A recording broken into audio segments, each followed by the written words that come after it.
Hi, everybody. A few days ago, I unveiled a new national plan to confront the growing threat of a changing climate. Decades of carefully reviewed science tells us our planet is changing in ways that will have profound impacts on the world we leave our children. Already we know that the 12 warmest years in recorded history have all come in the last 15, and that last year was the warmest in American history. And while we know no single weather event is caused solely by climate change, we also know that in a world that's getting warmer than it used to be, all weather events are affected by it. More extreme droughts, floods, wildfires, and hurricanes. Those who already feel the effects of a changing climate don't have time to deny it. They're busy dealing with it.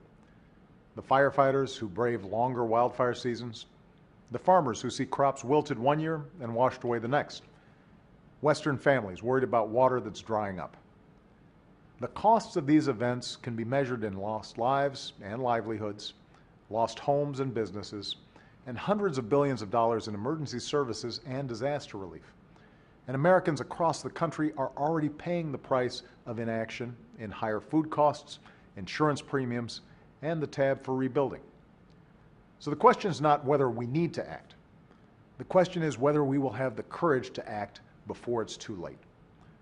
The National Climate Action Plan I unveiled will cut carbon pollution, protect our country from the impacts of climate change, and lead the world in a coordinated assault on a changing climate. To reduce carbon pollution, I've directed the Environmental Protection Agency to work with states and businesses to set new standards that put an end to the limitless dumping of carbon pollution from our power plants. We'll use more clean energy and waste less energy throughout our economy. To prepare Americans for the impact of climate change we can't stop, we'll work with communities to build smarter, more resilient infrastructure to protect our homes and businesses and withstand more powerful storms.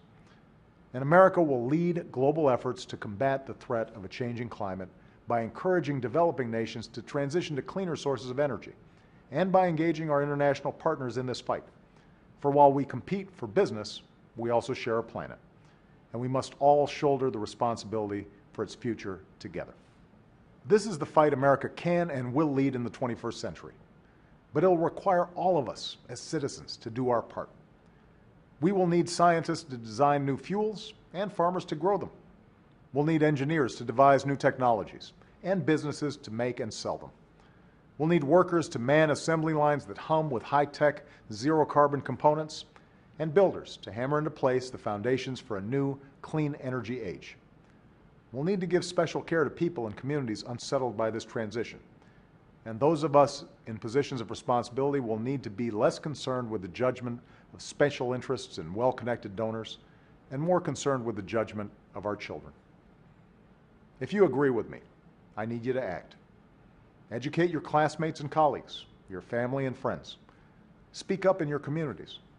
Remind everyone who represents you at every level of government that there's no contradiction between a sound environment and a strong economy, and that sheltering future generations against the ravages of climate change is a prerequisite for your vote.